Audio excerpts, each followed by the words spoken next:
This is Final Fantasy XIV Online. We're here on Xbox Series X. Be sure to like the video. Subscribing is great as well.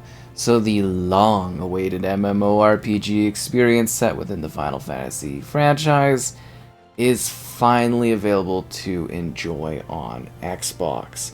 So we've got, firstly, keyboard and mouse support or controller, you get to choose, and a host of visual options that we will be diving into. So let's take a look at those because there is a lot going on here. So by default, we're currently on the WQHD. This is your middling choice. This is the recommended one I have, the one on by default. That will kind of give you a 1440p resolution at 60 FPS. And there are a host of settings that you can choose to go a little bit further. So that includes low detail models for distant LOD or the dynamic resolution scaling. Then there are settings for your user interface so that you can adjust how large the size of your screen is. I would probably recommend kind of going with like the 150% as it does allow you to kind of see the full scale of things, and it doesn't take up a whole lot of your screen. But of course, different people with different, like, eyesight and quality like that. That's why they give you so many choices, is so you can be comfortable with whatever selection you want. So we're going to step into the open world so you can kind of see the impact of the performance a little bit better, as this is, a massive multiplayer game. There's a lot going on. There's varying weather conditions, time of day, and everything like that. But as you can see, it's actually pretty solid. I'm sure during some more combative and crazy particle-filled sequences you might get some dips, but this is your good balanced mode. And let's change that over to the full HD mode. So this is your 1080p, 60 FPS, perfect fluidity, lots of overhead, kind of overkill for overhead in regards to performance. But if you want to absolutely make sure that you are getting that locked 60 FPS, this is your choice. It is a little more jagged around the edges, especially for things in the distance, like wires, vines, edges around various items. So, that's just 1080p, right? Oh, I accidentally did the character thing there. So then, going further, there's a lot of technical stuff to this game, so just bear with me. Now we have the full 4K. So this one is, probably need a 300 in large. So this is your native 4K, and again, 60 FPS. So every mode here is targeting 60 FPS, as honestly it should. So the game is pretty old, right? Final Fantasy XIV has been around for a long time. It's been around on PlayStation for a long time, and we're just finally getting it to Xbox. So, there are years of development, it has been optimized, and it's great to finally have it here on the Xbox platform. So 4K, is a mode that does struggle a bit in some areas, especially as you move around. I don't know if you're seeing it, but the indoor areas, stuff like that, it does struggle. So then we can take things a little bit further, and this is in beta mode, this is a beta offering, is the dynamic resolution scaling. So now we've got the dynamic resolution scaling kind of going on. Let's dive in. So it does help a bit. I think also if you have VR, which is a very low refresh rate, not that this one is fully optimized for that sort of support. I'm just saying if you have that kind of game mode and stuff going on for your TV, this might even be a little bit smoother for you. But yeah, I think the 4K 60 dynamic resolution scaling is an option that you can do and take advantage of. I don't know if it's necessarily perfect in every situation, as you can maybe already see some drops and stuff going on here, but it is a nice choice to have within the game. So I think ultimately my big recommend in regards to kind of getting the best of both worlds would probably be going for, I always go to the wrong one on that one. We have a new ultimate ability, yeah! I would say the WKHD, enable the dynamic resolution scaling, and then pick an interface that's kind of a little bit more zoomed out, because I find it so, like, there's so much going on your screen, if that makes sense. It feels like there's a lot. There's also a frame rate limit when you're away from your keyboard, so that's interesting, and water effects that you can change. So there is like a host of options, and you can also change like your theme, you can change your mouse and controller settings, sound settings, use the back button to kind of pop around your screen if you want to adjust like your chat button.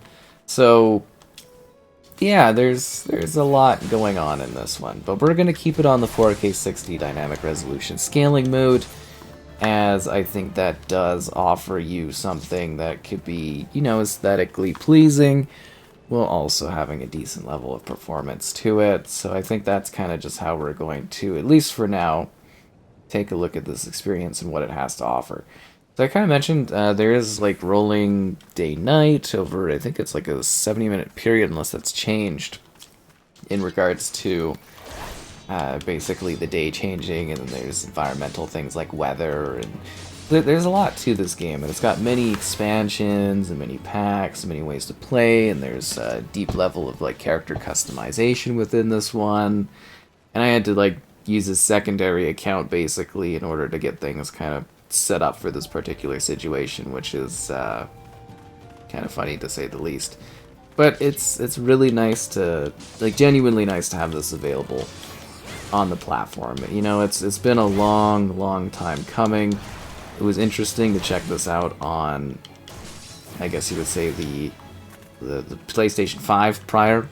You know, I did a video of it running on there, and it's just kind of cool to finally see it here on the Xbox. And you know, like, we could be doing some questing right now, but I think the best way to show the gameplay is to just kind of, like, you know, explore, go around, see things too far away. I think it's targeting the wrong enemy there. And yeah, you're able to connect with others, you're able to play kind of by yourself with other people roaming around, and you just get to visit a massive selection of locations and biomes and adventures. Like, there is a lot to enjoy in this game. It also has a deep kind of macro kind of setting thing. So if you hold RB, you can kind of change between different sets. Like here we've got like your emotes. Oh, that's the wrong one for that. We got the, oh yeah, the emotes, the Y button, so you can like do like emotes and stuff. I haven't learned how to bow. Wow. But yeah, RB, and then you can change your like presets, so there's a bunch of different ones, and then there's also like preset like 8, and you press 1, 2, 3, 4, and then 5, and you know, you can go through all the different settings. So there's like a bunch of different presets that you can personalize for like combat, interacting with the environments. You know, it continues to be a thing where I'm kind of like, nothing is off the cards for games to be ported over to consoles these days. I really do firmly believe that. Like, we've already seen the legwork done with this being on the PlayStation version, right? So it's mostly just changing the buttons, getting things set up for the Xbox ecosystem. But, yeah, what I'm mostly trying to get at is, like, not only for just this game, but for, like, any game, you know, I don't think anything is too far off from being something that you can offer on the console side of things. And I think that's, you know, truly exciting that we're getting, you know, more gaming experience like this. It's kind of awesome. And it's Final Fantasy XIV. It's something where it's like, I think some Xbox fans have been waiting to finally play it. I would say that others are going to be happy that they can play it on the platform, I guess, of their choice to some degree. And it's already a big hit in regards to, like, just the scale of it, what it has to offer, how big of a game it's been for many years. It's just nice to finally have it here. And it does come loaded with a massive selection of achievements. Not something we usually mention, but I thought I would go over that in regards to there being like 158 achievements and like 3,060 gamer scores. So like, there is a lot you can work towards if that's something of interest to you. But yeah, it's just kind of neat being able to adventure across the world. They got the chocobo. The birds? Love the birds. the Chocobo Keep, and you know, like your merchants, all your quests. Obviously, I've gotten a little, like, you know, I'm just kind of jumping out and showing things off, because this character really doesn't matter and everything like that. I'll be going in fresh down the road on this one for sure with a character that's more important, but, you know, it is nice just to be here, you know, exploring, taking a look at it, giving a little bit of a showcase of what it's like in action, and just, like, playing it, because I don't know, I kind of didn't really ever expect Final Fantasy XIV to come to the Xbox. I kind of assumed it was just going to be like an off the table kind of experience, if that makes sense, because it had been, like, this game's been around for what feels like forever, you know, it feels like it even probably peaked a number of years ago in terms of player count and stuff, and you just kind of make assumptions that you're not going to be able to experience something on this, you know, on the platform at a certain point, right? And then when it happens, you go, oh, wow. What an absolute shocker. But yeah, we at least get to step into a really, really well-established world, like in terms of lore and scale, and, you know, we'll be here for all the future expansions going ahead, so it's a good time to kind of, like, prepare for that sort of thing. You know what I mean? Get some characters building, get familiarized with the game, explore the high fantasy elements of Final Fantasy, just have a really great time playing. Because it's a really, really cool world. You know, I got to check out a bit of it on PlayStation, and then, you know, I kind of was just like, oh, okay, this is cool, and then I just kind of, yeah, I guess you would say moved on to some degree, or really just played other games. Because MMORPGs, they're massive multiplayer role-playing games, they take a lot of effort. I think anyone that's played this game prior, and they're here to take a look at it running on this platform, They know the time commitment for this type of thing is wild, and for me, you know, especially with the amount of games I play and the work I do and stuff like that, it's a hard commitment for me to kind of sit here and do this. But like, if it's something you really genuinely love, you could play for hours and hours and hours and just have like the best of times with it, which I think is rather exciting. You know, also I think is funny is I'm technically earning towards achievements not even for my account, which is hilarious because I'm using like my secondary account due to the way everything is connected gameplay wise, which is kind of funny. This whole experience is rather humorous, honestly. The amount of like setup work I had to do in regards to getting this going was just ridiculous. The menus, the chains, the setups, it's a little wild, to say the least. That is for sure. I was just like, holy... Yeah, because they got all these pop-up menus, and sometimes it brings you to the Microsoft Edge browser, and you're just like, oh no, leave me alone, Microsoft Edge. Because there is a benefit of having that available, though, on the platform, is being able to switch between things. Level... these guys are a little bit high for me. I'm still like a level... yeah, level 5. I'm just kind of getting my legs into this. I really, you know, I wish we had more MMORPGs like this out there. Like, we've actually had quite a few of them, I guess you would say, like, come and go, too, over the years, right? There's, like, Terra and stuff. It's just neat to finally have Final Fantasy. Which in itself seems like something that's so random in regards to whether or not we get it on Xbox at all, which is kind of funny.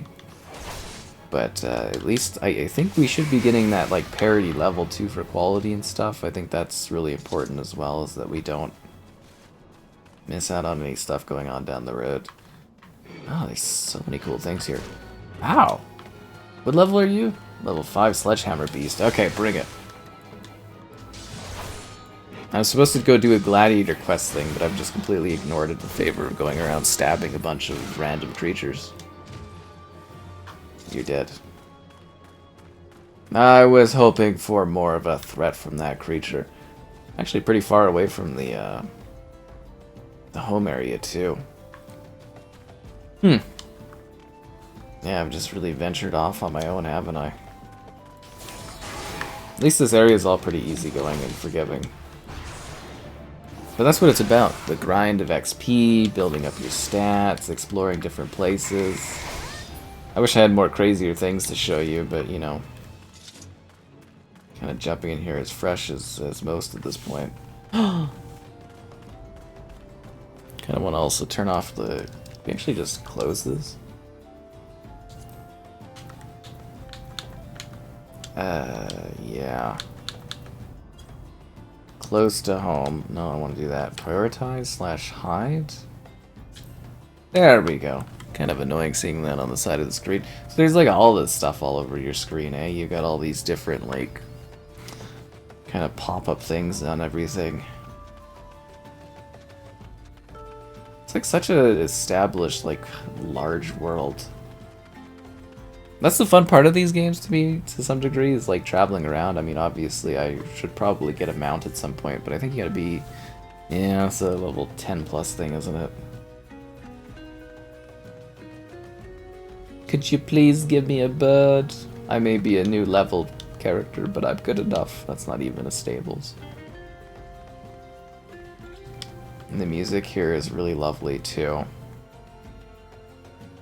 Absolutely lovely music being played throughout this game. Hammerlia. Guess we could go visit the town. Kill some more hammerbeaks along the way.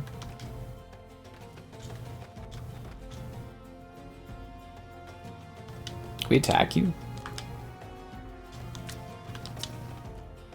There we go. I guess that other one we're not allowed to attack or something, or it just wasn't working. That could totally be a thing. It's also like kind of a little bit passive for combat too, which is interesting. You know, you kind of like sit back a little bit on it. With light bits of engagement, especially as you level up. An earth sprite. It is impressive what they've achieved with this one though. You know, longevity can be a hard thing for MMORPGs. Actually, pretty good sense of distance and everything too. Like, it's not necessarily cutting edge visuals and stuff like that, but for a game of its time, they've definitely kept it up for quality. Character model, particularly. Yeah, I think the character model looks really, really good. You can click in the right stick for first person, by the way, too, if you were curious.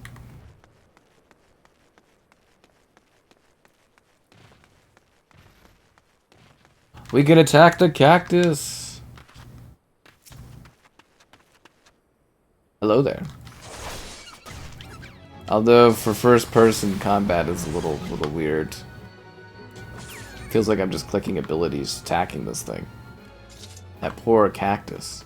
Now I shall attack cacti.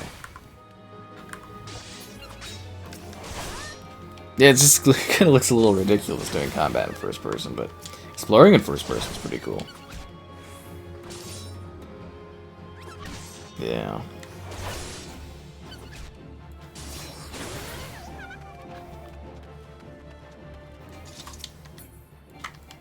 I kind of feel like it's just cruel killing these things. They're just kind of standing there. I mean, I got a level, but it just feels mean.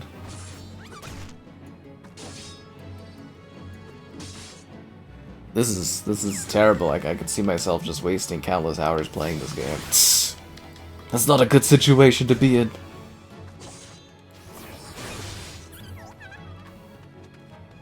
I'm so sorry, cactus.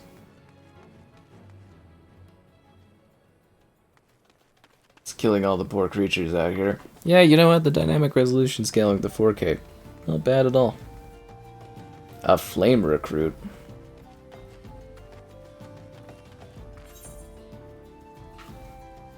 Go to the specific... What? Oh, the war tabs thing, okay. Housing. Yeah, I don't have any housing. Not in this economy. Haha. Yeah, not for me. It does feel a little weird just like walking here killing these cactus. Or cacti, I guess. You killed them in great numbers. Let that be a lesson to the other cacti. Don't just sit idly by. A little ladybug? Oh, I am a monster. It's like a grounded level, like, ladybug creature. It's ridiculous. Anyways, crazy adventure. I'm sure we'll be spending more time playing this. It's really, really great on the platform. I'm kind of impressed.